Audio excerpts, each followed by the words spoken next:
नमस्कार दोस्तों, revise channel पर आपका स्वागत है। तो आज की इस वीडियो में हम लोग एसएससी सीजीएल 2021 का 18 अप्रैल 2022 को जो पहला शिफ्ट हुआ था उसको डिटेल में सॉल्व करेंगे।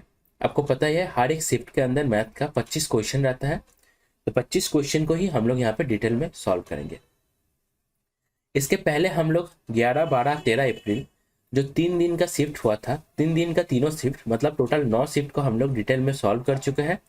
उसके साथ उन सब शिफ्ट का जो बेस्ट क्वेश्चंस है उनको भी हम लोग डिटेल में सॉल्व कर चुके हैं।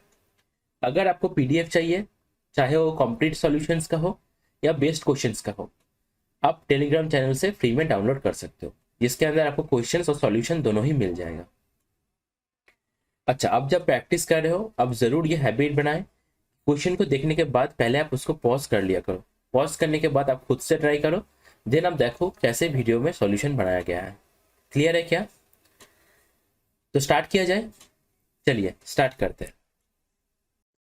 क्वेश्चन है आपका ट्रिगोनोमेट्री का, जो हाइट एंड डिस्टेंस है वहां से। हाइट एंड डिस्टेंस से क्वेश्चन हमेशा आसानी आता है।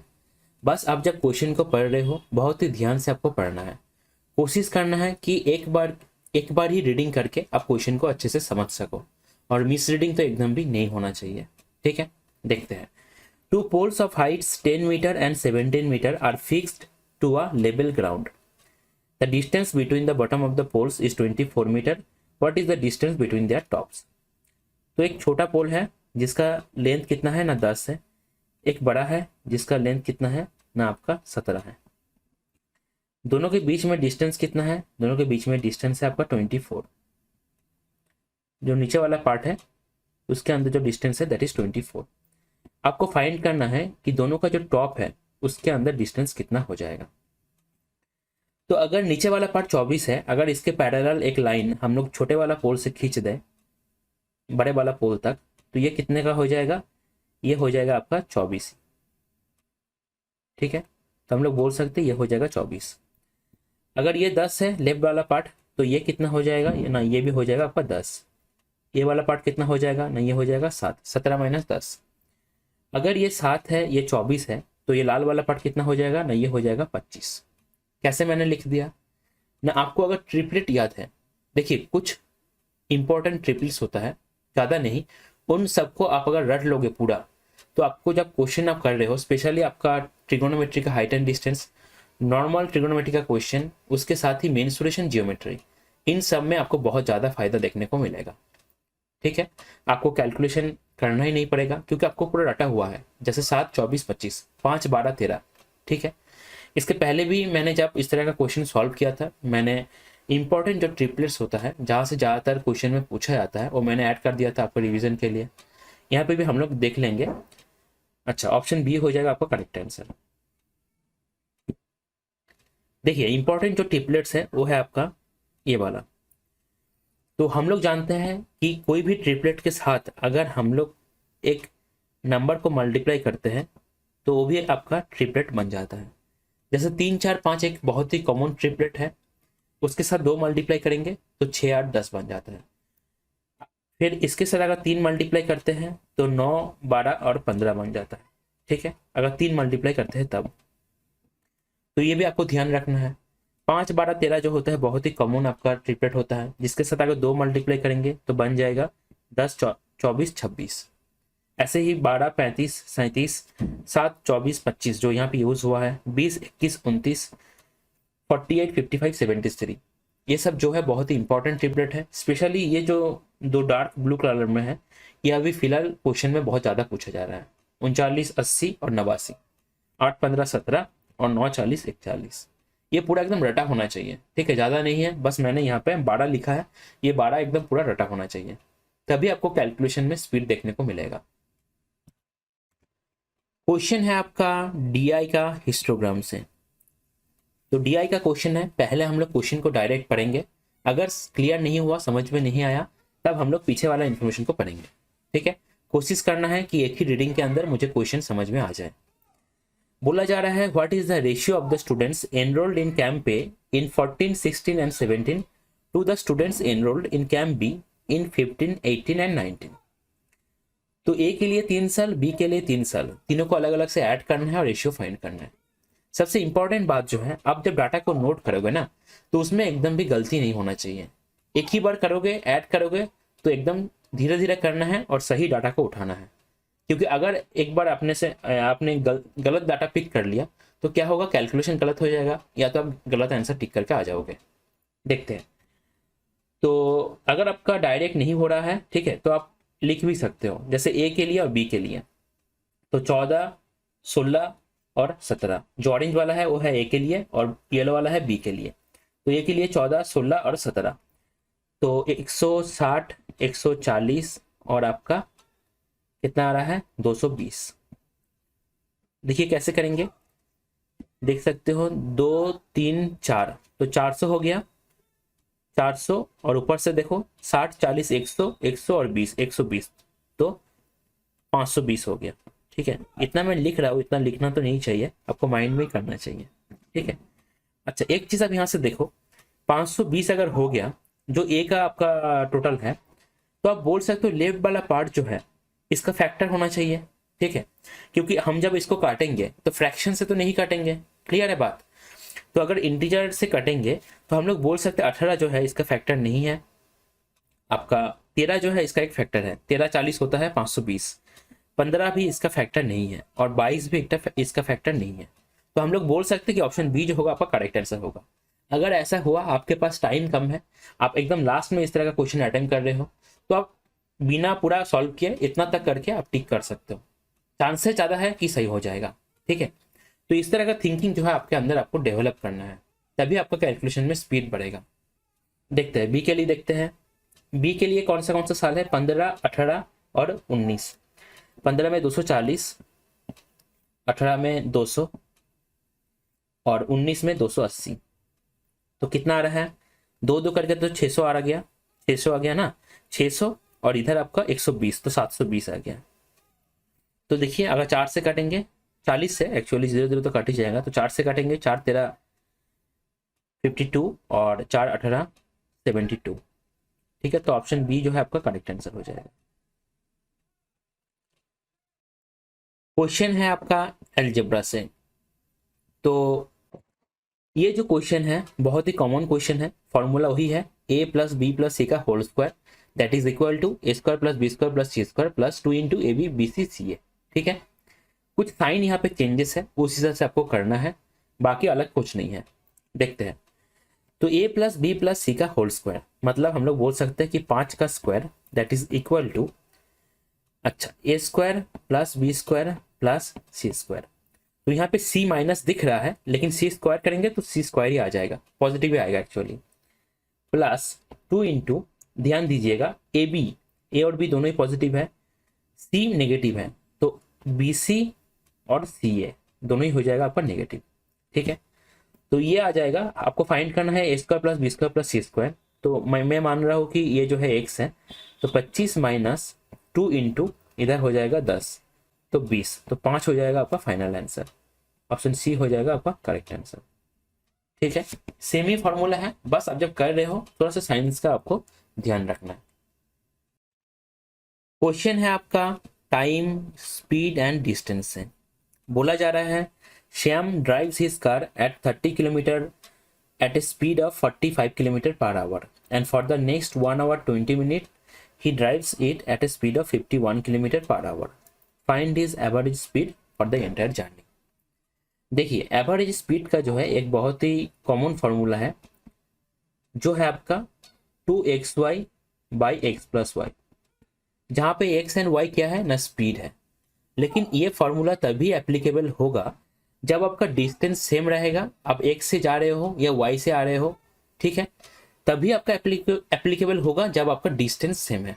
अगर डिस्टेंस सेम नहीं हुआ तो आप इस फॉर्मूला को हम लोग अप्लाई नहीं कर सकते, ध्यान रखना इसको। ठीक है, अच्छा, इस फॉर्मूला से क्वेश्चन अभी फिलहाल उतना पूछा नहीं जाता है, आ सकता है छोटा मोटा जो स्टेट लेवल का एग्जाम होता है उसमें आ सकता है। ठीक है, लेकिन यहाँ पे जो एवरेज स्पीड हम लोग को फाइंड करना है, इसको तो हम लोग बेसिक फॉर्मूला से ही करेंगे, average speed that is equal to total distance by total time. Clear है बात। तो टोटल डिस्टेंस देखिए, पहले 30 किलोमीटर जाता है, प्लस बाकी का डिस्टेंस कितना होगा वो दिया नहीं गया है, बाकी का डिस्टेंस हम लोगों को कैलकुलेट करना पड़ेगा। तो वो हो जाएगा टाइम इंटू स्पीड, तो टाइम कितना है 1 आवर 20 मिनट, तो 1/3 हम लोग लिख सकते हैं, 20 मिनट मतलब 1/3 आवर इंटू 51, तो ये हो जाएगा आपका 3 के 3 और 4, 4/3 मतलब 4 इंटू 17, 3 से अगर काटेंगे तो ये हो जाएगा 68। ठीक है, तो यहाँ पे आ रहा है 68। अब देखिए नीचे टोटल टाइम आपको लिखना है, टोटल टाइम पहले केस में कितना आएगा ना 30 बाय आपका 45, और दूसरा केस में टाइम दिया हुआ है क्वेश्चन में 1/3 मतलब क्या है ना 4/3। अगर 15 से काटेंगे तो 15 दूनी 30, 15 3 45, तो नीचे बन रहा है, ऊपर बन रहा है 98, नीचे बन रहा है 6/3, तो 2 बन रहा है, तो 49 जो है 49 किलोमीटर पर आवर, ये हो जाएगा आपका एवरेज स्पीड। ठीक है, क्वेश्चन है आपका डीआई का हिस्टोग्राम से, डायरेक्ट क्वेश्चन को पढ़ेंगे। पूछा जा रहा है what is the difference between the total number of workers whose daily wages are less than 450, less than 450 बोला जा रहा है मतलब ये वाला part, and the total number of workers whose daily wages are 650 and above मतलब ये वाला पार्ट। ठीक है, आपको पूछा गया है क्या कितना लेस है, मतलब हम लोग सीधा बोल सकते हैं कि यहाँ पे है 30, वहां पे 35, तो 35 माइनस 30 ये कितना हो जाएगा, ये हो जाएगा 5। बहुत ही आसान क्वेश्चन, बस एक बार पढ़ना है तभी बन जाएगा। क्वेश्चन है आपका प्रॉफिट एंड लॉस से, बोला जा रहा है a shopkeeper allows 28% discount on the mark price of an article, still makes a profit of 30%, he gains इतना on the sale of one article, then what is the mark price to the nearest of the article, to the nearest मतलब calculation जो होगा approximate होगा, थोड़ा सा आपको ध्यान रखना है। अभी एसएससी का ज़्यादातर क्वेश्चन में, मैथ का जो क्वेश्चन आता है ज़्यादातर क्वेश्चन में अप्रोक्सीमेट ही आता है कैलकुलेशन। ठीक है, तो थोड़ा सा टफ बन जाता है, ट्रिक्स हम लोग यूज़ नहीं कर सकते हैं। ठीक है, क्वेश्चन को देखते हैं। तो देखिए क्वेश्चन में आपको डिस्काउंट का परसेंटेज उसके साथ प्रॉफिट का परसेंटेज दिया गया है। तो एक बहुत ही फेमस फार्मूला है प्रॉफिट एंड लॉस चैप्टर में जो हमेशा काम में आता है, अगर क्वेश्चन में डिस्काउंट के साथ प्रॉफिट या लॉस दिया रहा तब। ठीक है, उसे हम लोग क्या फाइंड कर सकते हैं, हम लोग कॉस्ट प्राइस और उसके साथ आपका मार्क प्राइस का रेशियो फाइंड कर सकते हैं। तो cost price by mark price क्या होता है ना 100 माइनस डी बाय आपका 100 प्लस पी, ऐसे हो सकता है, या हो सकता है 100 माइनस डी बाय हो सकता है 100 माइनस एल, लॉस होगा तो माइनस, आपका प्रॉफिट होगा तो प्लस। ठीक है, और डिस्काउंट तो हम लोग हमेशा माइनस ही करेंगे। ये आता है कैसे ना, अगर हम लोग सेलिंग प्राइस को लिखते हैं और दोनों तरफ इक्वेट करते हैं, सेलिंग प्राइस को अगर हम लोग कॉस्ट प्राइस और मार्क प्राइस के हिसाब से लिखते हैं तब ये फार्मूला बनता है।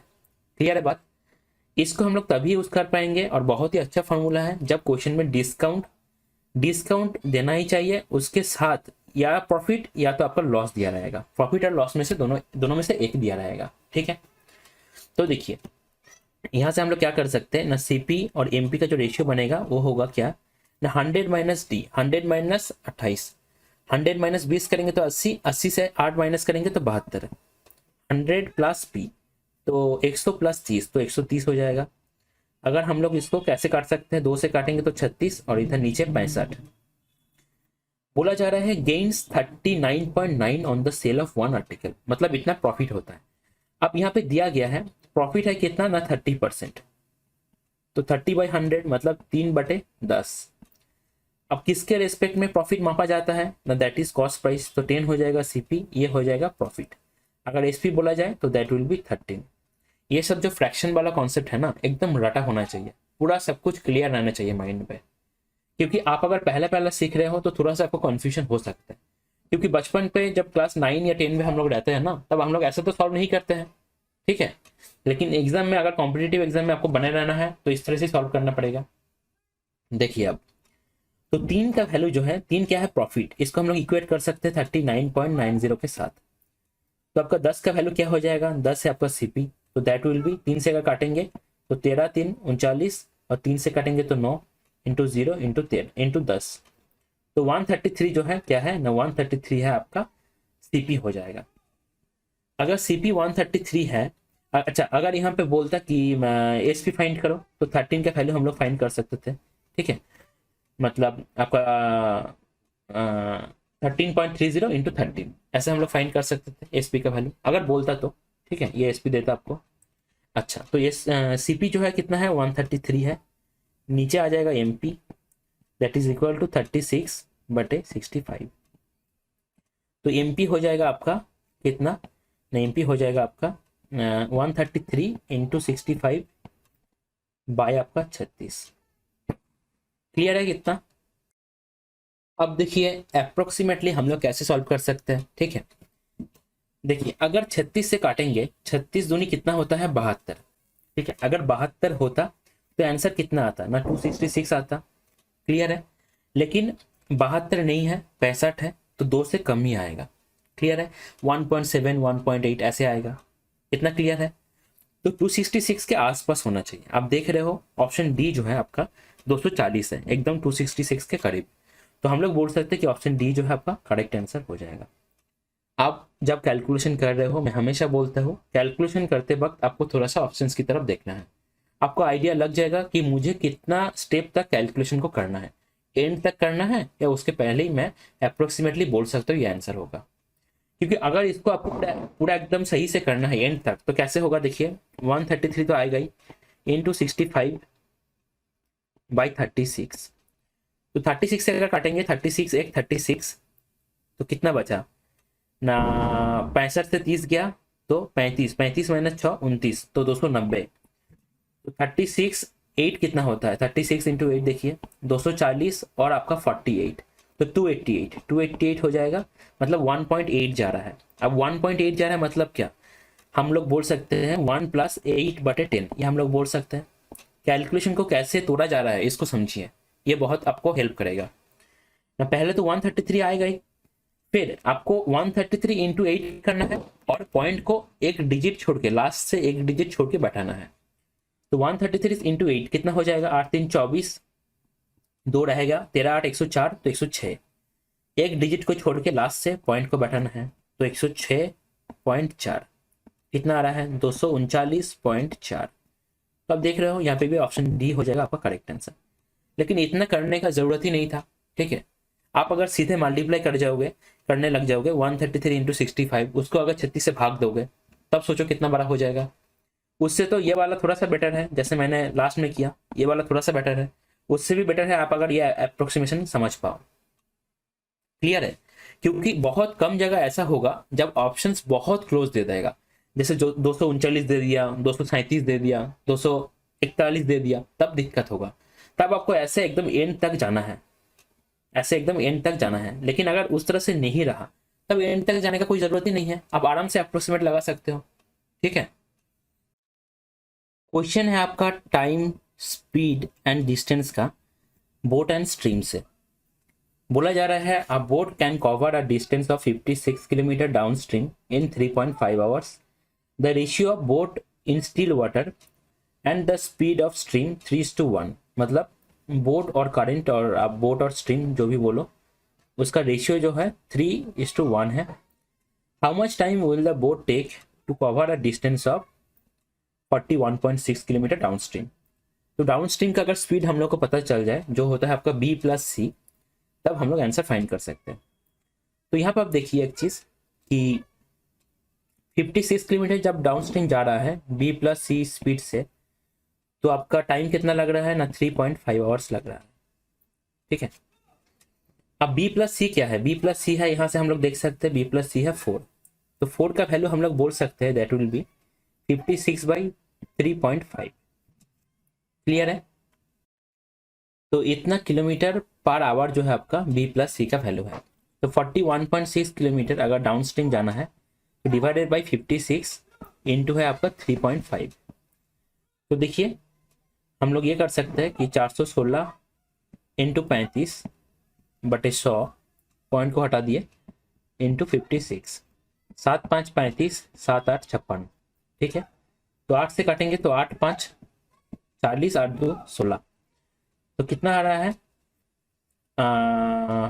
5 दूनी 10, एक रह गया 26, तो 2.6 हो जाएगा आपका फाइनल आंसर। ऑप्शन ये हो जाएगा फाइनल आंसर। क्वेश्चन है आपका प्रॉफिट एंड लॉस से। बोला जा रहा है shopkeeper bought a table for ₹4600 and a chair for ₹1800. He sells the table with 10% gain and chair with 6% gain. Find the overall gain percentage.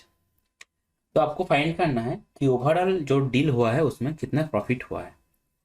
अगर यहाँ पे ऐसा रहता कि टेबल और चेयर दोनों का कॉस्ट प्राइस जो है सेम ही रहता, तब हम लोग ए बी मेथड को यूज़ करके, मतलब A plus B plus A B by 100, इसको यूज़ करके हम लोग नेट जो परसेंटेज गेन है या लॉस है उसको हम लोग फाइंड कर सकते थे। लेकिन आप यहाँ पे देख पा रहे हो कि टेबल का जो कॉस्ट प्राइस है और चेयर का जो कॉस्ट प्राइस है दोनों अलग अलग है। तो इसलिए हम लोग को क्या करना है ना, अलग अलग से प्रॉफिट को फाइंड करना पड़ेगा। टोटल कितना प्रॉफिट हो रहा है देखना पड़ेगा। अब टोटल सीपी देखना पड़ेगा। अब सीपी के रेस्पेक्ट में हम लोग को ओवरऑल गेन परसेंटेज देखना पड़ेगा। ठीक है, तो पूरा लिखेंगे नहीं, देखिए कैसे करेंगे। 10% गेन है, मतलब 4600 पे 10% गेन। 10% गेन मतलब 1/10। तो 4600 को अगर 1/10 से मल्टीप्लाई करेंगे या 10 से भाग करेंगे तो कितना आएगा, 460 आएगा।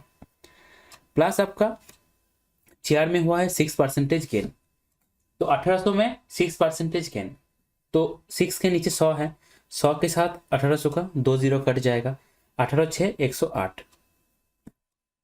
नीचे कितना आएगा, नीचे आएगा आपका टोटल जो सीपी हुआ है 46 प्लस 18। तो पहले आएगा 10 ऐड करेंगे तो 56, प्लस फिर 8 ऐड करेंगे तो 64, तो 6400 इंटू 100, ये देगा आपको ओवरऑल गेन परसेंटेज। तो 20 काटेंगे, कितना आ रहा है ना, 568 आ रहा है और नीचे आ रहा है आपका 64। तो आप देख पा रहे हो 8 से काट जाएगा, 8 8 64। मैंने कैसे बोला ऊपर, 568 जो है 8 से कैसे कट जाएगा, देखिए 568 है, ये जो है आपका ऑड डिजिट है, तो यहाँ पे हम लोग 4 ऐड करेंगे, फिर चेक करेंगे डिविजिबिलिटी रूल, और 72 जो होता है आपका 8 से डिविजिबल होता है। तो 568 जो है आपका 8 से डिविजिबल होगा। तो 8 7 56 और 8 के 8, ठीक। तो आपका कितना आ रहा है, देखिए आपका आ रहा है 8 8 64 और 7 61, तो आ रहा है आपका 71/8, मतलब 8 7/8। तो ऑप्शन डी हो जाएगा आपका करेक्ट आंसर। क्वेश्चन है आपका प्रॉफिट एंड लॉस से।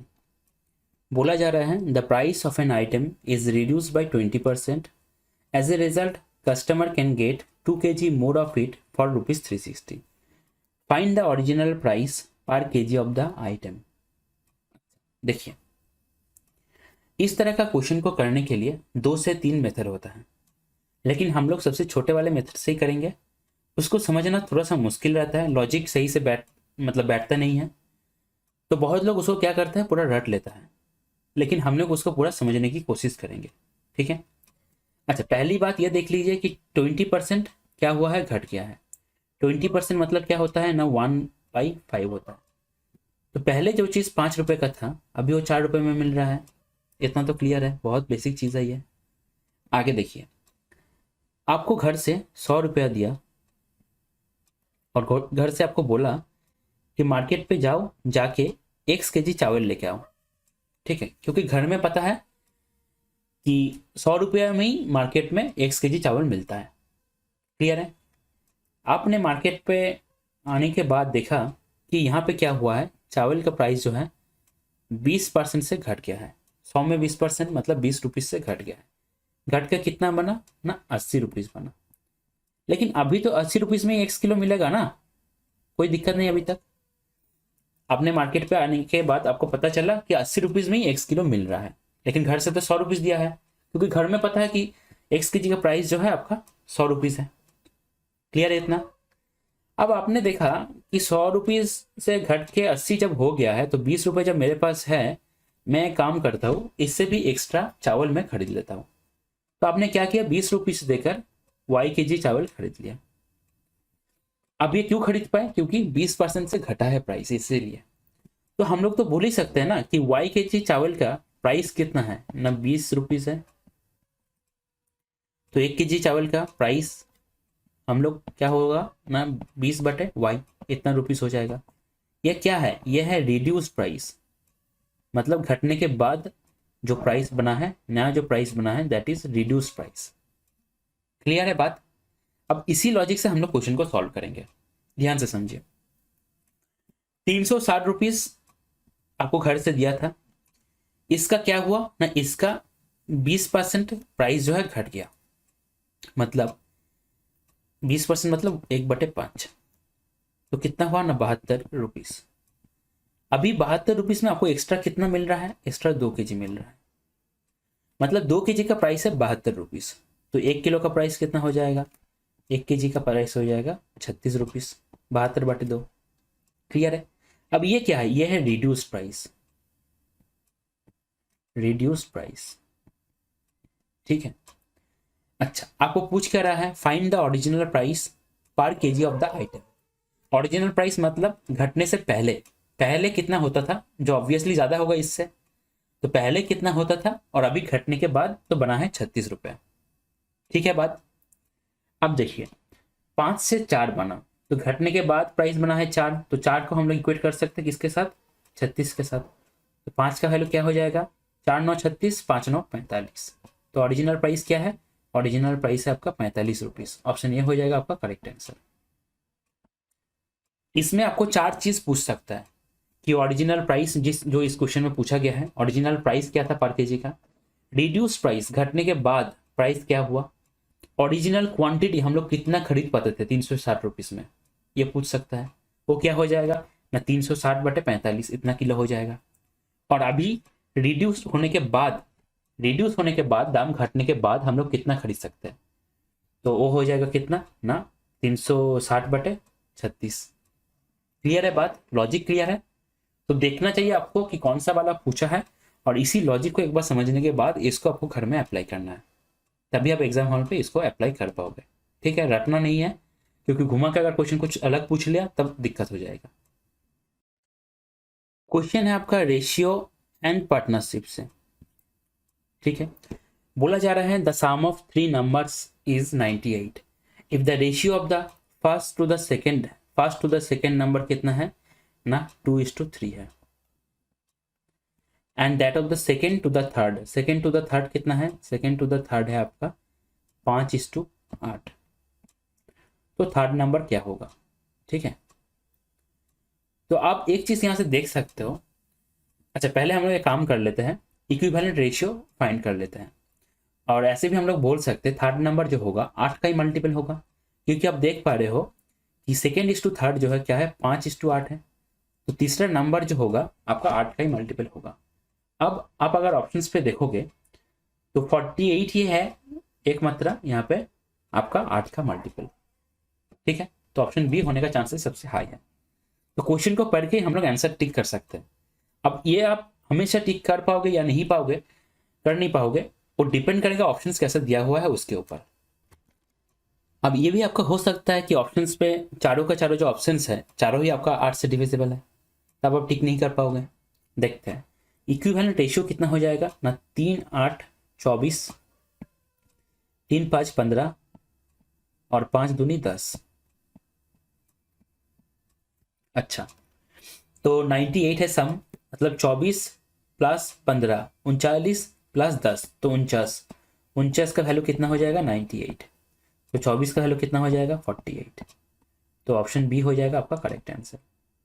तो बिना सॉल्व किए भी हम लोग बोल सकते थे, वो डिपेंड करेगा कि बिना सॉल्व किए हम लोग बोल पाएंगे या नहीं।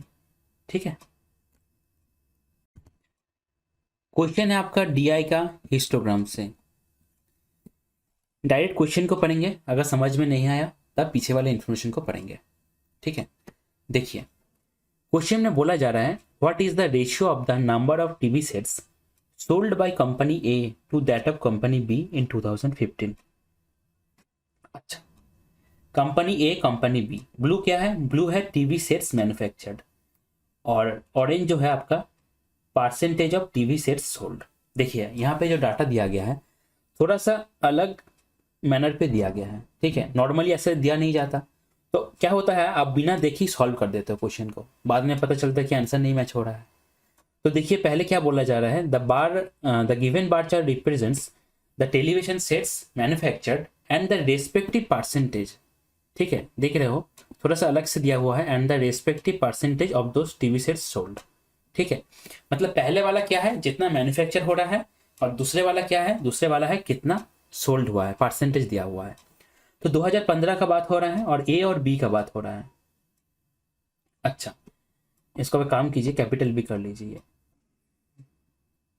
ठीक है, देखिए आपका 2015 में ए देखिए, ए है 64 और 75%। देखिए 75% हम लोग डायरेक्ट कैसे लिखेंगे ना, 3/4,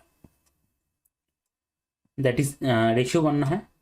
और बी का है 15, बी का है 90 जो आपका मैन्युफैक्चर हुआ है, और 64% क्या है, 64% है आपका ये सोल्ड हुआ है। ठीक है, तो 0 से 0 कट गया। अब देखिए कैसे काटेंगे, 64 64 दोनों पे ही कट गया, तो ये आ रहा है 3 3 9 कट गया। अच्छा, अगर 2 से काटेंगे 2 2 4 2 5 10, तो 5:6 हो जाएगा आपका फाइनल आंसर। ठीक है, तो इस तरह का क्वेश्चंस के लिए क्वेश्चन में क्या डाटा दिया गया है, मतलब किस तरह से डाटा को रिप्रेजेंट किया गया है, इसको आपको अच्छे से समझना है, नहीं तो गलती हो जाएगा। पहले आप बिना देखे सॉल्व कर दोगे, ऐड करके आप सॉल्व कर दोगे, क्योंकि ज़्यादातर क्वेश्चन में वैसे ही आता है, फिर आंसर मैच नहीं करेगा। ठीक है, या मैच भी कर जाएगा तो गलत आंसर हो जाएगा। क्वेश्चन है आपका डीआई से, क्या बोला जा रहा है, डायरेक्ट क्वेश्चन को पढ़ते हैं। What is the ratio of the number of boys in school C to the number of girls in school E. ध्यान दीजिए, स्कूल सी पे बात हो रहा है बॉयज का, और स्कूल ई पे बात हो रहा है गर्ल्स का, तो गलती हो जाता है। ठीक है, यहाँ पे हम लोग दोनों का ही बॉयज पढ़ लेते हैं बाय डिफॉल्ट, तो आपको थोड़ा सा ध्यान रखना है कहाँ पे बॉयज दिया गया है, कौन सा स्कूल का, कौन सा स्कूल का गर्ल्स दिया गया है। ठीक है, रेशियो बनाना है।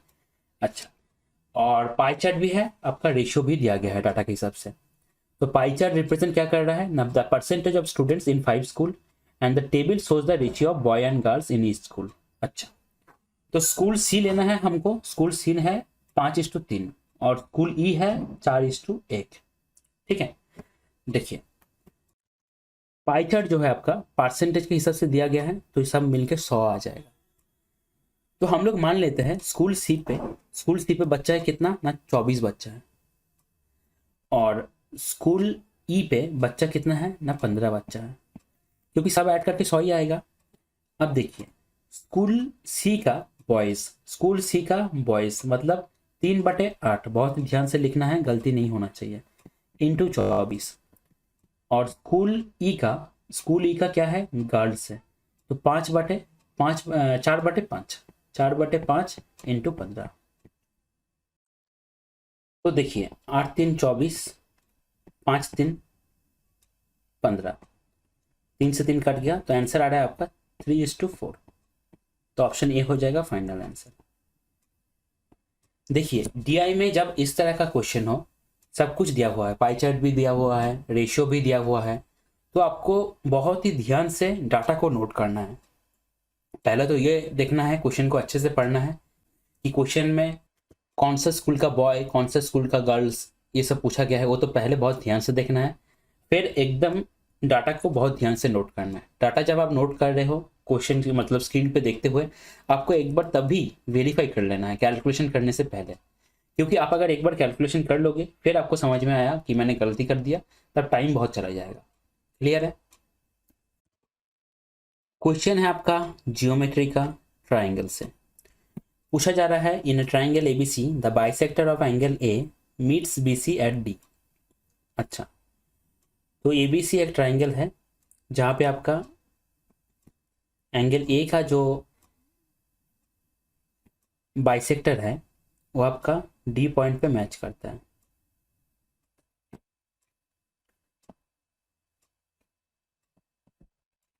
ए बी क्या है, ए बी है आपका 9.6, ए सी क्या है 11.2, और बी डी है 4.8। आपको पूछ रहा है पेरीमीटर क्या होगा। ठीक है, तो अगर डी सी पता चल गया, मान लेते हैं डी सी है x, तब हम लोग सबको ऐड कर देंगे तो पेरीमीटर मालूम चल जाएगा। अब देखिए बहुत ही कॉमन थ्योरम है बाइसेक्टर का, कि हम लोग क्या लिखते हैं ना, बाइसेक्टर एडी जो है बीसी को AB/AC इसी रेशियो में डिवाइड करता है। मतलब हम लोग ऐसे लिखते हैं ना कि AB/AC that is equal to BD by आपका DC।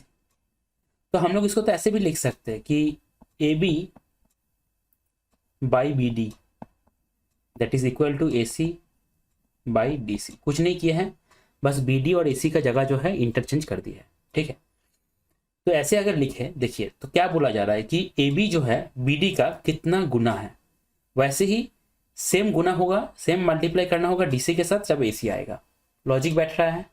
तो हम लोग ये नहीं बोल सकते कि 9.6 जो है 4.8 का दुगना है। फैक्टर हम लोग देख लिए 2 है, तो यहाँ पे भी जो होगा x का वैल्यू उससे अगर 2 मल्टीप्लाई करेंगे तो आपका 11.2 आ जाएगा। तो सीधा हम लोग यहाँ से बोल सकते हैं अगर 11.2 को 2 से भाग करेंगे तो 5.6 हो जाएगा आपका CD का वैल्यू, ठीक है। इसी लॉजिक से हम लोग बोल रहे हैं।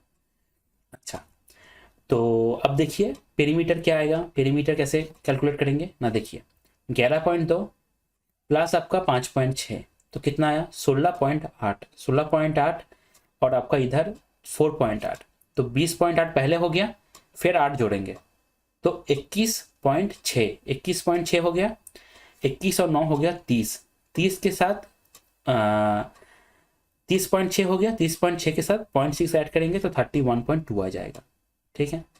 देखिए सब कुछ आपको पूरा लिखना नहीं है कॉपी में, आपको ऐसे ऐड करना आना चाहिए, तभी आपका कैलकुलेशन स्पीड बढ़ेगा। या तब ऐसे भी कर सकते हो, पहले आप पॉइंट के पहले जो इंटीजर है उसको जोड़ लो, 11 5 16, 16 4 20, 20 और 9 29 हो गया, 29 हो गया, उसको माइंड में रखो।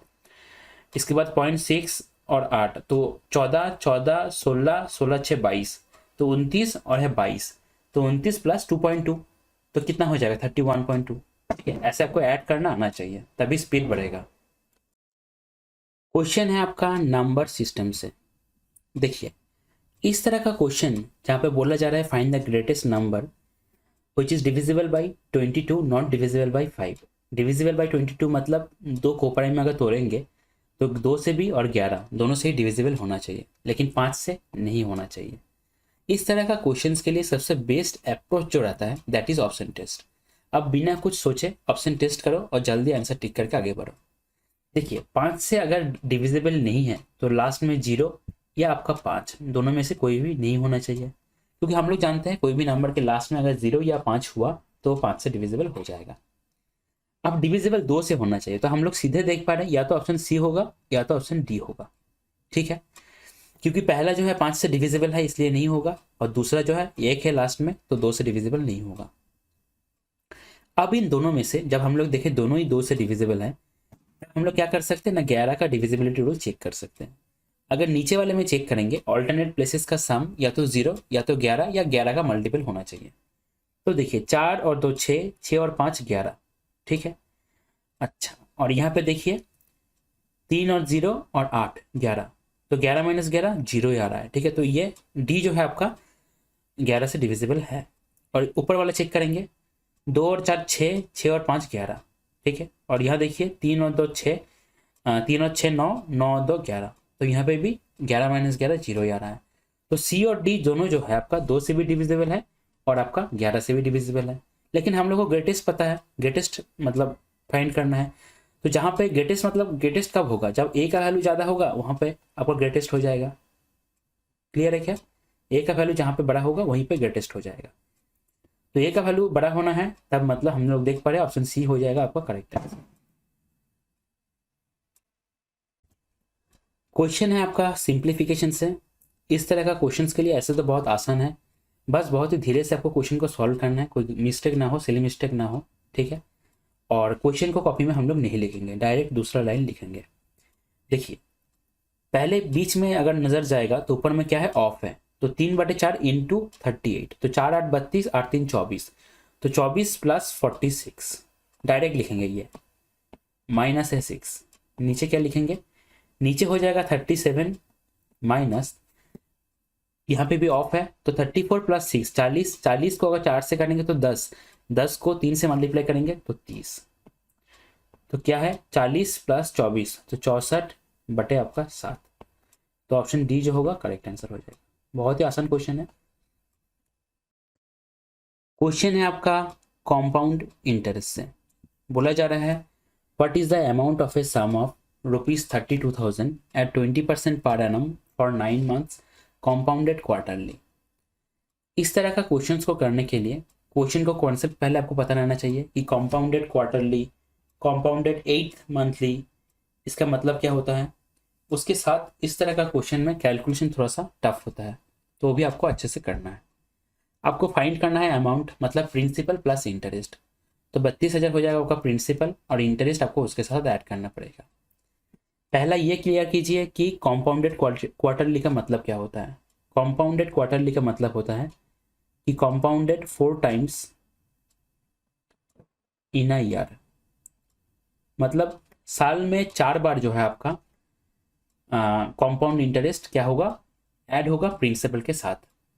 ठीक है, साल में अगर 4 बार हो रहा है तो 12/4, 12 महीने रहता है, 12/4, तो हर एक 3 महीने के बाद आपका क्या होगा, साइकिल कंप्लीट होगा। इसलिए इसको बोला जाता है कॉम्पाउंडेड 3 मंथली, जैसे बोला जाता है कॉम्पाउंडेड 8 मंथली, जैसे बोला जाता है कॉम्पाउंडेड 7th मंथली। मतलब क्या, 7 महीना या 8 महीने के बाद आपका इंटरेस्ट जो है प्रिंसिपल के साथ ऐड हो जाएगा। 7 महीने में एक साइकिल कंप्लीट हो रहा है। क्लियर है बात। एक साइकिल कंप्लीट होना मतलब उसके साथ प्रिंसिपल के साथ आपका इंटरेस्ट ऐड होके वो नया प्रिंसिपल बन जाएगा। क्लियर है बात। अच्छा, तो कॉम्पाउंडेड क्वार्टरली का मतलब है कॉम्पाउंडेड 3 मंथली, हर एक 3 महीने के बाद। अच्छा, तो अगर हम लोग का इफेक्टिव रेट पता चल गया तो अल्टीमेटली कॉम्पाउंडेड क्वार्टरली करने से 9 महीने के लिए कितना इंटरेस्ट हो रहा है वो हम लोग फाइंड कर सकते हैं। देखिए, पहले आपको देखना है रेट कितना बनेगा ना। आप लोग देख पा रहे हो 20% पर एनम, मतलब एक साल के लिए 12 महीने के लिए रेट क्या है, 20%।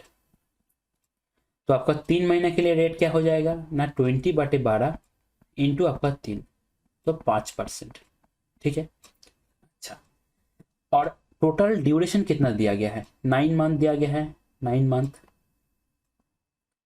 ठीक है, और हर एक 3 महीने के बाद क्या हो रहा है, हर एक 3 महीने के बाद आपका साइकिल कंप्लीट हो रहा है, क्योंकि कॉम्पाउंडेड क्वार्टरली है। तो हम लोग बोल सकते हैं टाइम जो होगा आपका 3 साल हो जाएगा, 9/3, 3 साल हो जाएगा। और इसका और एक भी प्रोसेस होता है, जैसे हम लोग एक फैक्टर फाइंड करते हैं, जैसे 3 मंथली हो गया तो फैक्टर हो जाता है 3/12, 1/4। तो हम लोग क्या करते हैं, रेट के साथ इस फैक्टर को मल्टीप्लाई कर देते हैं, तो बात सेम ही बनता है। 20 के साथ आप अगर 1/4 मल्टीप्लाई करोगे तो 5% ही आएगा। और टाइम के साथ हम लोग क्या करते हैं ना, इसको डिवाइड कर देते हैं। तो 9/1/4 तो कितना हो जाएगा ना, 9 × 4 36, 36 महीना मतलब 3 साल। क्लियर है। तो सेम ही लॉजिक है। अब बात आता है कि 5% के हिसाब से 3 साल का कॉम्पाउंड इंटरेस्ट का परसेंटेज कितना होगा। ठीक है, इसके लिए एक चार्ट रहता है, चार्ट आपको अच्छे से पता रहना चाहिए। चार्ट मैंने यहाँ पे ऐड कर दिया रिवाइज के लिए आपका। ठीक है, ये पूरा एकदम रटा होना चाहिए। अगर ये रटा होगा तभी आप कंपाउंड इंटरेस्ट का कैलकुलेशन बहुत फास्ट कर पाओगे।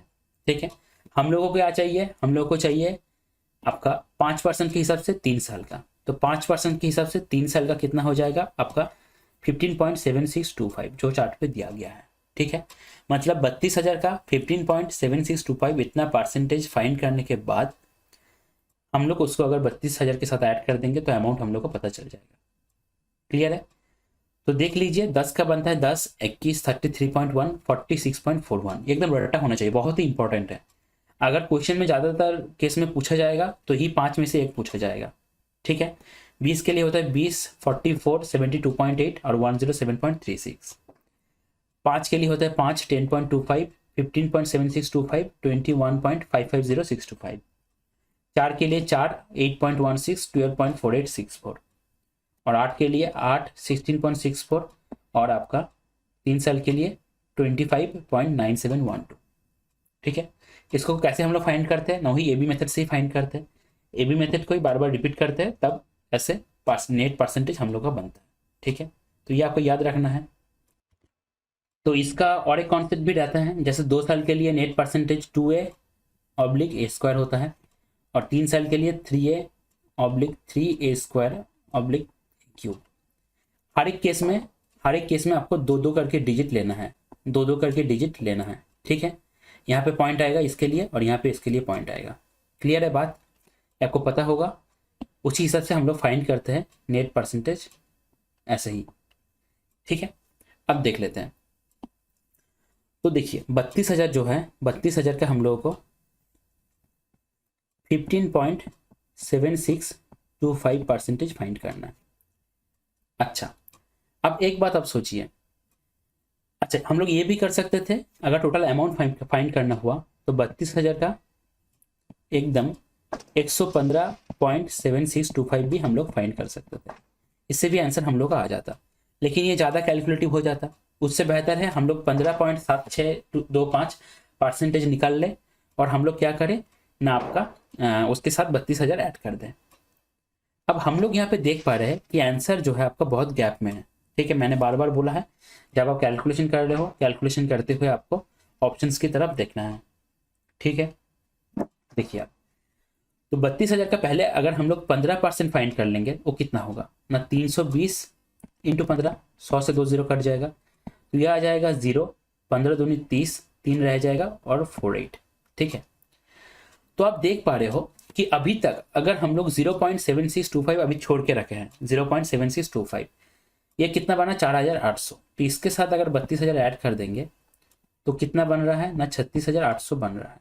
ठीक है, तो आप देख पा रहे हो कि ऑप्शन डी ही एक लौता आंसर है जो आपका 36,800 से ज्यादा है। तो ऑप्शन डी ही होगा आपका करेक्ट आंसर। इसलिए मैं बोलता हूं जब आप कैलकुलेशन कर रहे हो, आप एक एक करके स्टेप करो, थोड़ा सा आप ऑप्शंस की तरफ देखो कि ऑप्शंस कितना रेंज में है और मुझे कैलकुलेशन कितना एंड तक करना पड़ेगा। क्लियर है? हो सकता था कि चारों जो ऑप्शंस है चारों ही आपका 36,800 से ज्यादा है और बहुत क्लोज है, तब हम लोग को इसका भी परसेंटेज फाइंड करना पड़ता, 0.7625 ऑफ 32,000। क्लियर है बात? तो डिपेंड करेगा कि ऑप्शंस कैसा है, उस हिसाब से आपको उतना कैलकुलेशन करना है। ठीक है, बिना देखे आप करते ही जा रहे हो, करते ही जा रहे हो, पूरा आज इसको खत्म करके ही छोड़ूंगा, ऐसा आप अगर सोच रखोगे तब आपका एक क्वेश्चन करने में बहुत ज्यादा टाइम लग जाएगा। क्लियर है बात? क्वेश्चन है आपका ट्रिगोनोमेट्री से, ट्रिगोनोमेट्री से हाइट एंड डिस्टेंस से क्वेश्चन को लिया गया है। हाइट एंड डिस्टेंस से क्वेश्चन हमेशा आसानी आता है, बस आपको लैंग्वेज को धीरे से पढ़ना है और वन रीडिंग में ही आपको समझना है क्या बोलना चाह रहा है। ठीक है, और मिस रीडिंग एकदम भी नहीं करना है। बोला जा रहा है exactly Midway between the foot of the two towers P and Q the angles of elevation of their tops 45 degree and आपका 60 डिग्री। तो रास्ते के एकदम बीच में है, एक तरफ है आपका एंगल ऑफ एलिवेशन जो है आपका 60 डिग्री है और दूसरे तरफ क्या है 45 डिग्री है।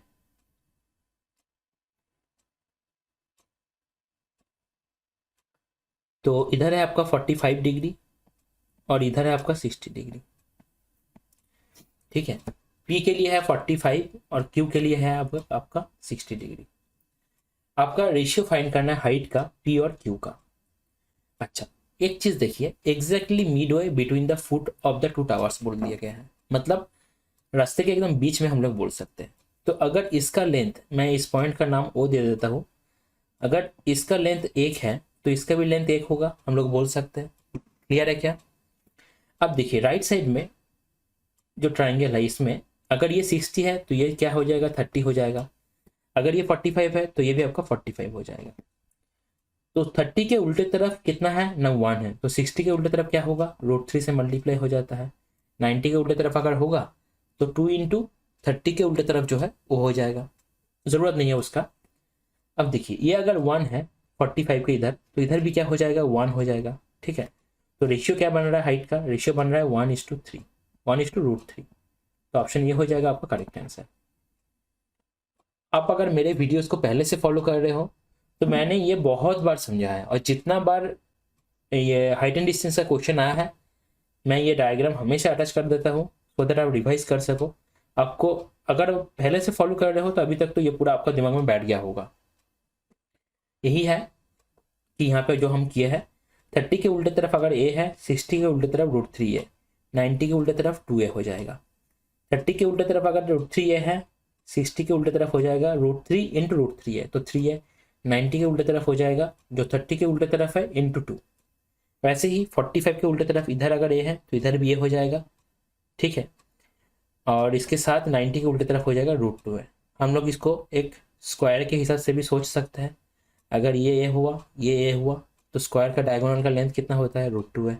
उसी लॉजिक से भी हम लोग कर सकते हैं। तो यही जो लॉजिक है हम लोग यहाँ पे लगाया है। ठीक है, तो आप देख रहे हो, अगर ये लॉजिक आपको क्लियर रहा तो कितना आसानी से आप क्वेश्चन को कर सकते हो। बहुत जल्दी जल्दी आपको डिस्टेंस पता चल जाएगा, आपको आंसर आ जाएगा। क्वेश्चन है आपका जियोमेट्री से। यहाँ पे एक डायग्राम दिया गया है, उसके ऊपर क्वेश्चन है। बोला जा रहा है in the following figure P and Q R the centres of the two circles. ठीक है, आप देख सकते हो पी एंड क्यू जो है सेंटर है दो circle. The circles are intersecting at points A and B. अच्छा, तो देखिए ए एंड बी पॉइंट पे दो सर्कल जो है आपको इंटरसेक्ट कर रहा है। हम लोग इसको एक रेड कलर से दिखाया है। पी ए जो है, P A produced on both sides meets the circle C and D. तो पी ए को हम लोग उधर भी बढ़ाया है और इधर भी बढ़ाया है। तो छोटा सर्कल को सी पे और बड़ा सर्कल को डी पे टच कर रहा है। Angle C P B, angle C P B जो है यह है 100 डिग्री। अच्छा, तो find the value of x, x का वैल्यू आपको फाइंड करना है। ठीक है, बहुत ही ध्यान से समझिए, आसान क्वेश्चन है, बस आपको layer by layer step by step करते जाना है जैसा बोला गया है।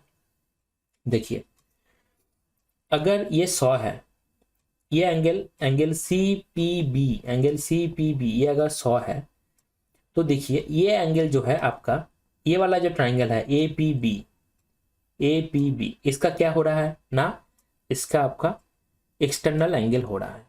ठीक है, हम लोग जानते हैं एक्सटर्नल एंगल जो होता है दो इंटरनल एंगल का सम का बराबर होता है। तो हम लोग क्या बोल सकते हैं कि ये एंगल जो होगा और ये एंगल जो होगा दोनों ही क्या हो जाएगा, दोनों ही हो जाएगा आपका 50 डिग्री कर करके।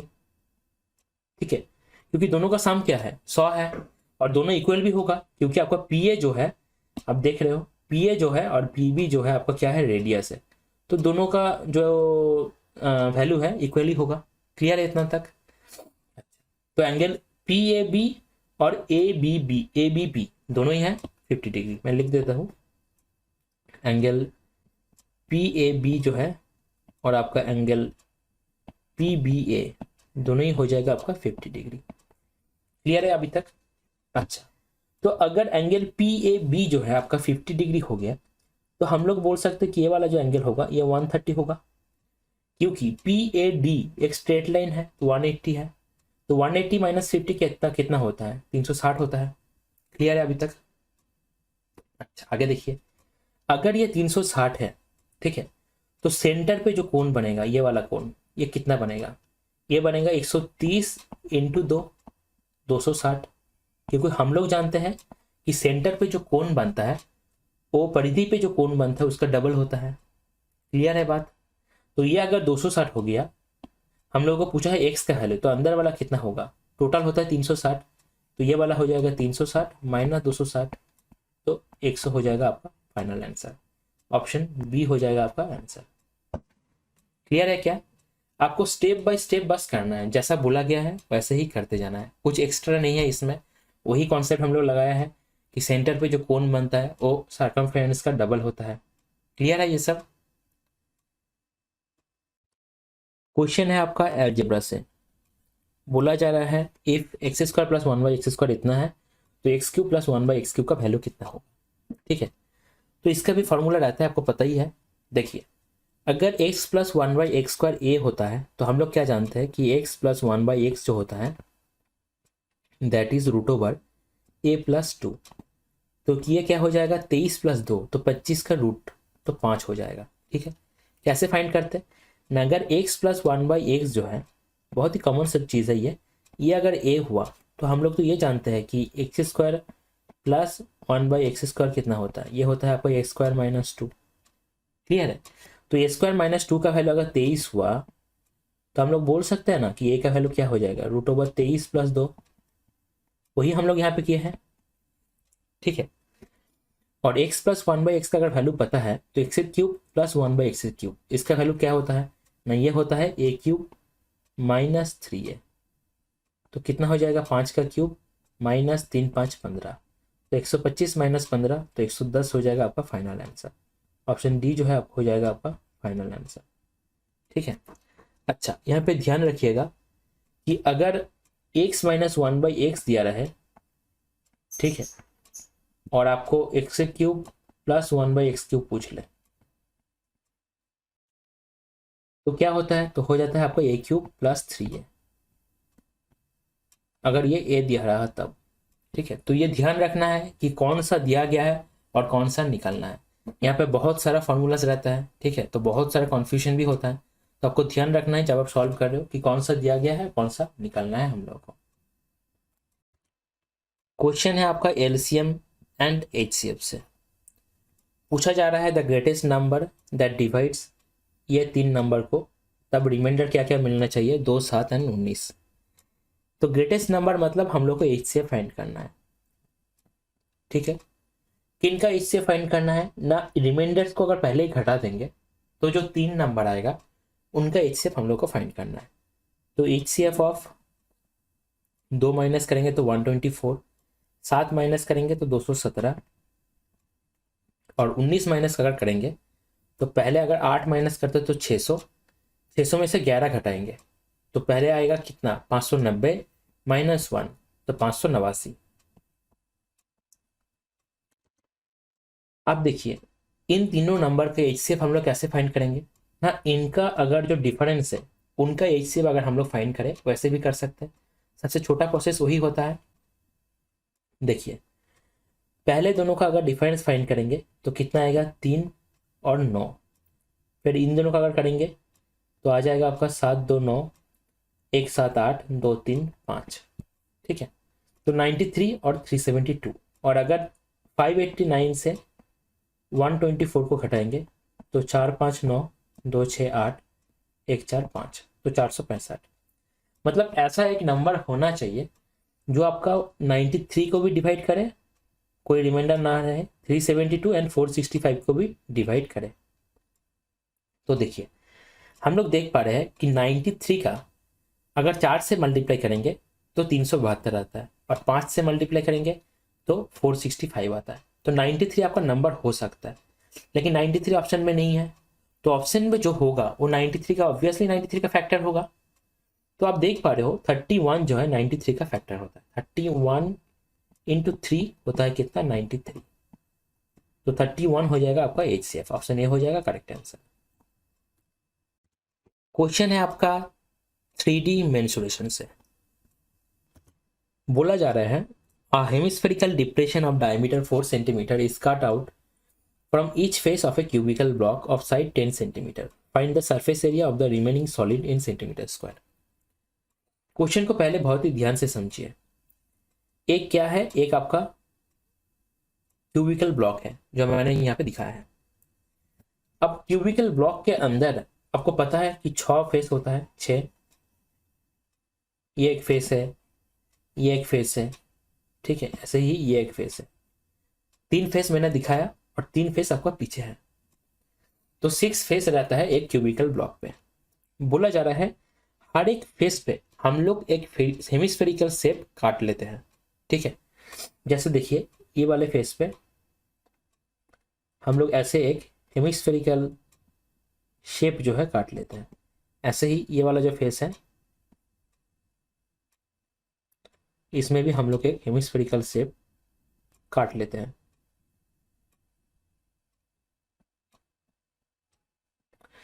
ठीक है, अब ध्यान से समझिए, आपको पूछा जा रहा है हेमिस्फेरिकल शेप जब हम लोग काट लेंगे तब बाकी जो सॉलिड है उसका एरिया कितना हो जाएगा। ठीक है, तो अगर एक फेस में हेमिस्फेरिकल शेप काटने के बाद कितना एरिया बच रहा है, अगर वो हम लोग फाइंड कर ले, उसको अगर 6 से मल्टीप्लाई कर देंगे तो हम लोग का आंसर आ जाएगा। देखिए कैसे हम लोग एक फेस का पहले कैलकुलेट करेंगे ना। क्यूबिकल ब्लॉक का जो एक फेस है वो स्क्वायर शेप का होता है। साइड आपको दे दिया गया है कितना ना, साइड आपको दे दिया गया है 10। तो हम लोग बोल सकते हैं ये जो पूरा एरिया है, मतलब ये वाला एरिया देखिए ध्यान से, पूरा एरिया, ठीक है, ये कितना है, ये पूरा एरिया, अभी कुछ काटे नहीं है, ऐसे सोचिए, ये पूरा एरिया हो जाएगा आपका 10 का स्क्वायर 100। ठीक है, अच्छा अब ध्यान दीजिए, जब हम लोग एक हेमिस्फेरिकल शेप को काटेंगे तो यहां से हम लोग को क्या दिखेगा, यहां से हम लोगों को ये अंदर वाला पार्ट दिखेगा, है कि नहीं। ऊपर में तो खुला हुआ दिखेगा, ऊपर में एक सर्कल दिखेगा और अंदर में पार्ट ऐसा कुछ दिखेगा। समझ में आ रहा है क्या।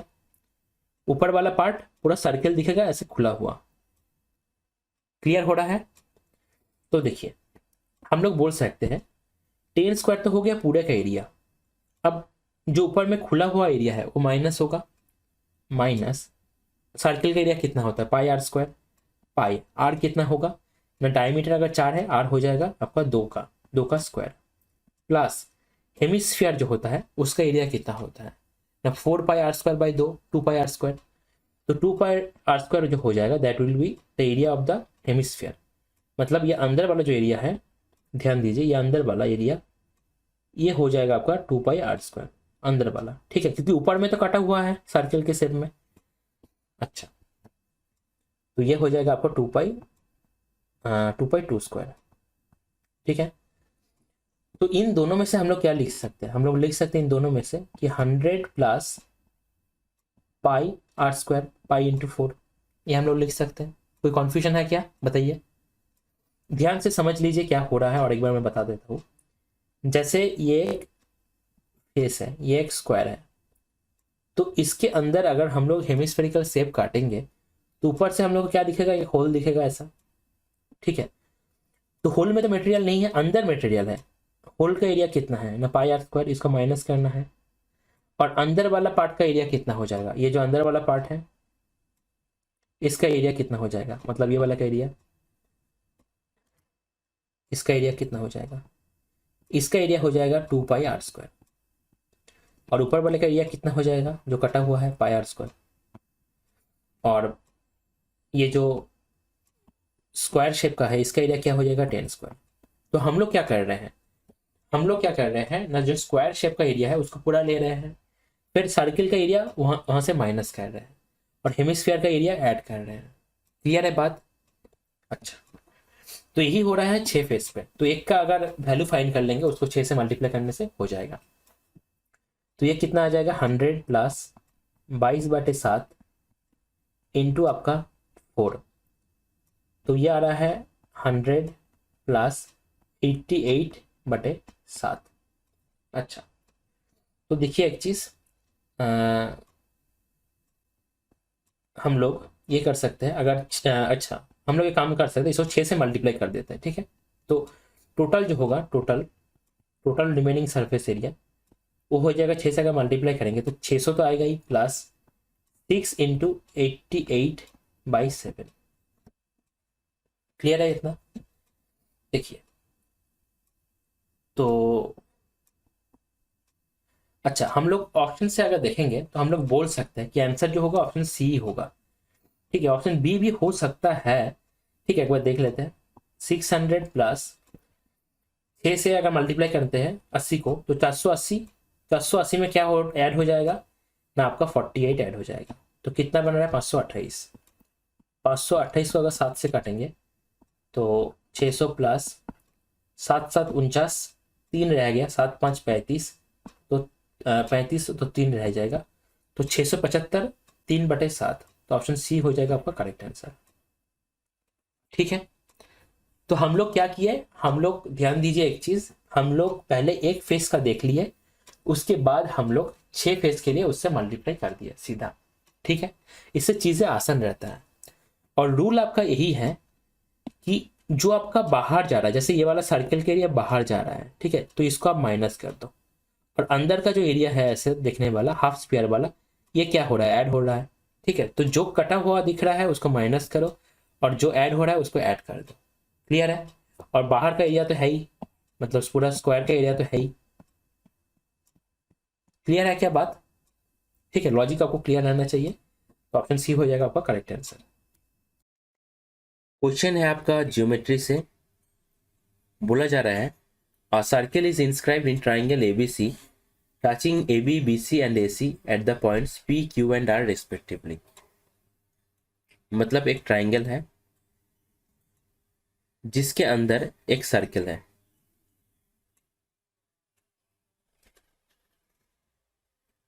अब देखिए ट्राइंगल जो है ABC, AB को टच करता है P पॉइंट पे, BC को टच करता है Q पॉइंट पे और AC को टच करता है R पॉइंट पे, ठीक है।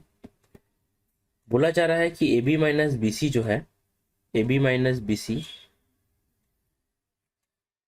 वो है आपका 4, A B minus B C. उसके साथ ही ए बी माइनस ए सी जो है यह है 2। Perimeter of triangle A B C 32, मतलब A B plus B C plus C A, ये कितना है, ये है 32।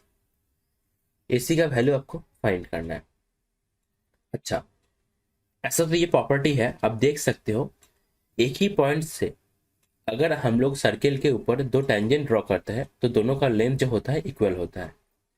ऐसे ही जब ए पॉइंट से हम लोग टेंजेंट ड्रॉ करते हैं तो ए पी बराबर हो जाएगा ए आर का, बी पॉइंट से अगर करेंगे तो बी पी बराबर हो जाएगा बी क्यू का, और सी पॉइंट से अगर करेंगे तो सी आर बराबर हो जाएगा आपका सी क्यू का। ठीक है, ये एक प्रॉपर्टी रहता है। आपको फाइंड करना है ए सी। तो अगर हम लोग इन दोनों को ऐड कर दें तो यहां से हम लोग को क्या मिल सकता है ना, 2ab minus B C minus A C that is equal to 6। तो दोनों को अगर ऐड कर दिया जाए तो ये दोनों तो कट जाएगा, तो 3ab का वैल्यू आ जाएगा 38। ab का वैल्यू होगा 38/3। क्लियर है। अब ab माइनस ए सी, ए सी क्या हो जाएगा, ab माइनस 2, तो ए सी हो जाएगा 38/3 माइनस 2, तो 32/3 हो जाएगा आपका ए सी का वैल्यू। ऑप्शन बी हो जाएगा आपका करेक्ट आंसर। क्लियर है। देखिए इस प्रॉपर्टी के ऊपर क्वेश्चन ऐसे ही आएगा, लेकिन पूछने को आपको कुछ भी पूछ सकता है। आपको ये भी पूछ सकता है कि A R plus B Q ये कितना हो जाएगा, ये भी आपको पूछ सकता है। ठीक है, तब आपको क्या करना है, ए आर जो है ए पी के बराबर हो जाएगा और बी क्यू जो है आपका बी पी के बराबर हो जाएगा। तो हम लोग बोल सकते हैं ए बी का वैल्यू अगर हम लोग फाइंड कर ले तो हम लोग का आंसर मिल जाएगा। ठीक है, तो कुछ भी पूछ सकता है, आपको देखना है कि कौन सा पूछा जा रहा है। उसके बाद आपको यह भी याद रखना है कि ए पी ए आर के बराबर होता है, बी पी बी क्यू के बराबर और सी आर सी क्यू के बराबर। क्लियर है। क्वेश्चन है आपका ट्रिगोनोमेट्री से, बहुत ही आसान क्वेश्चन है। वैल्यू दे दिया गया है ए का, आपको इसका वैल्यू फाइंड करना है। इस तरह का क्वेश्चन जो होता है ऐसे तो आसान होता है, बस आपको ध्यान रखना है आप जब वैल्यू पुट कर रहे हो, चाहे साइन का हो, कॉस का हो, टैन का हो, तो वहां पे कुछ गलती नहीं होना चाहिए। पहली बार में आप थोड़ा सा धीरे से पुट करो, पुट करने के बाद एक बार सोच के देखो कि सही लग रहा है कि नहीं, मतलब सही है कि नहीं, उसके बाद आप आगे बढ़ो। थोड़ा सा धीरे से करो लेकिन एक ही बार में करेक्ट करने की कोशिश करो। देखिए 8 जो है cos 60, cos 60 क्या हो जाएगा, हाफ हो जाएगा, प्लस 7 इंटू सेक 60, सेक 60 हो जाएगा 2, माइनस 10 60 का स्क्वायर, तो √3 का स्क्वायर, तो ये 3 हो जाएगा। नीचे 10 साइन a/2 मतलब साइन 30, तो हाफ हो जाएगा। तो ऊपर क्या बन रहा है, 4, 4 और 14 18, 18 माइनस 3 तो 15 आ रहा है ऊपर। नीचे क्या आ रहा है, नीचे आ रहा है 5, तो ऑप्शन ए जो है आपका करेक्ट आंसर हो जाएगा।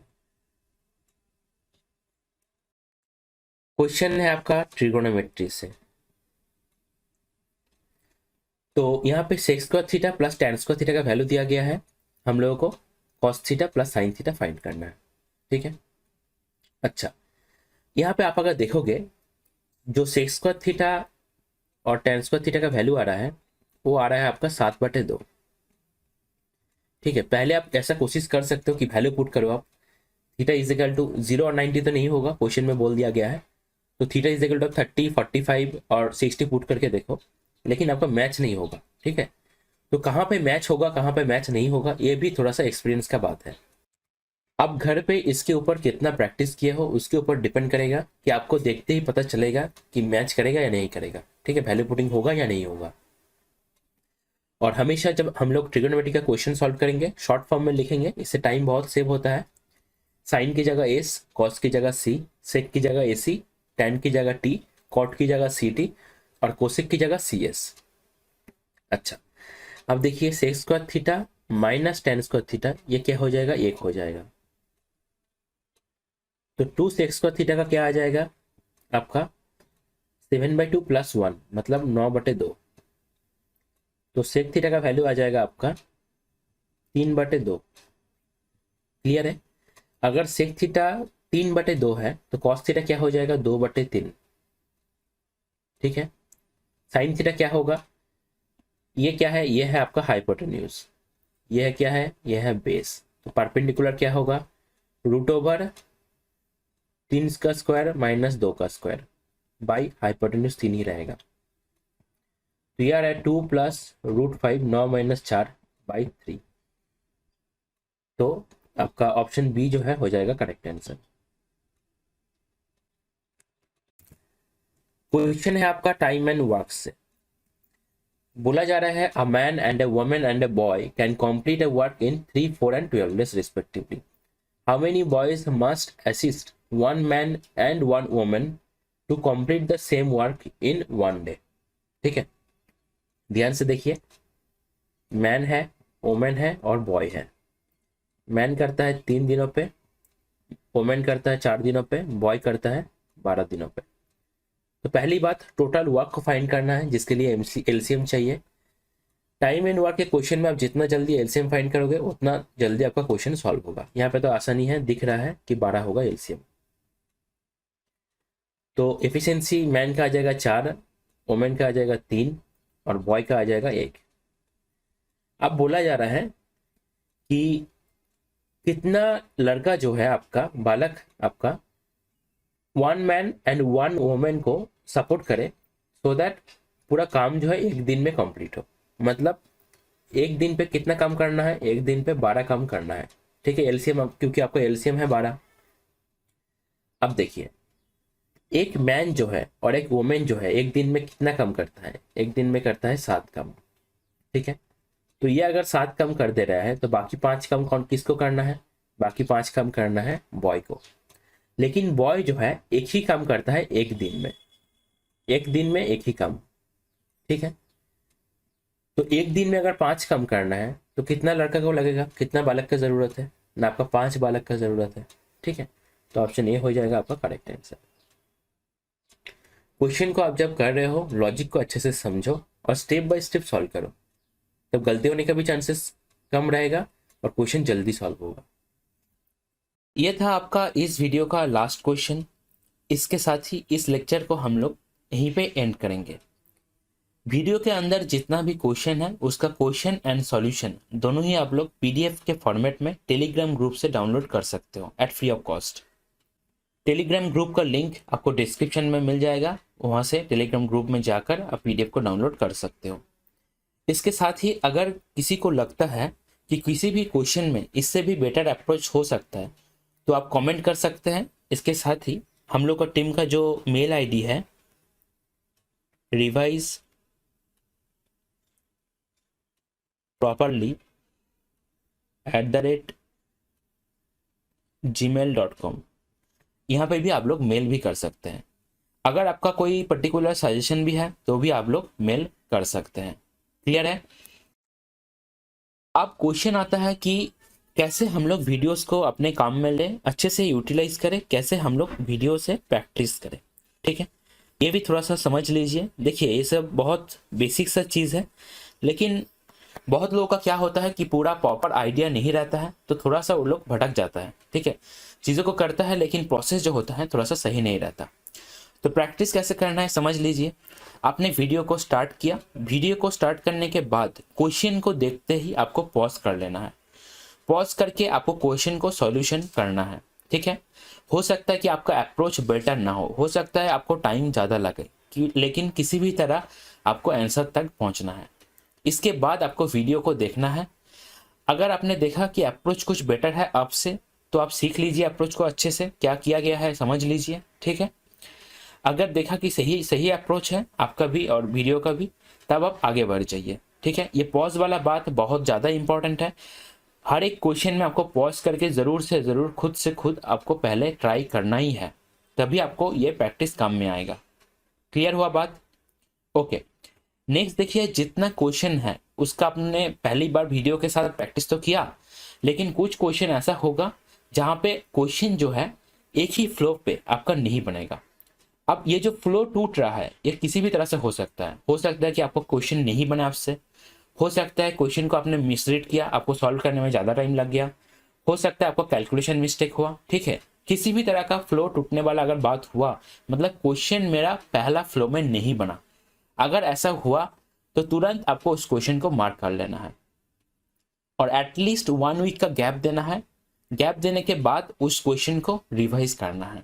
आप देख ही रहे हो चैनल का नाम भी है रिवाइज, इसीलिए चैनल का नाम रिवाइज रखा गया है, सो दैट जब भी आप चैनल का कुछ भी देखो, चैनल से जुड़े रहो, तो आपको हमेशा ये दिमाग में आना चाहिए कि मुझे इस चीज़ को रिवाइज करना है जो मैंने पहले पढ़ा है। हो सकता है वो मैथ हो सकता है वो जीके हो सकता है करंट अफेयर्स हो। क्लियर है बात? अब आपको रिवाइज, जितना क्वेश्चन आपका अटक गया या पहला फ्लो में नहीं बना, आपको उसको उतना बार रिवाइज करना है जब तक वो आपका पहला फ्लो में नहीं बन रहा है।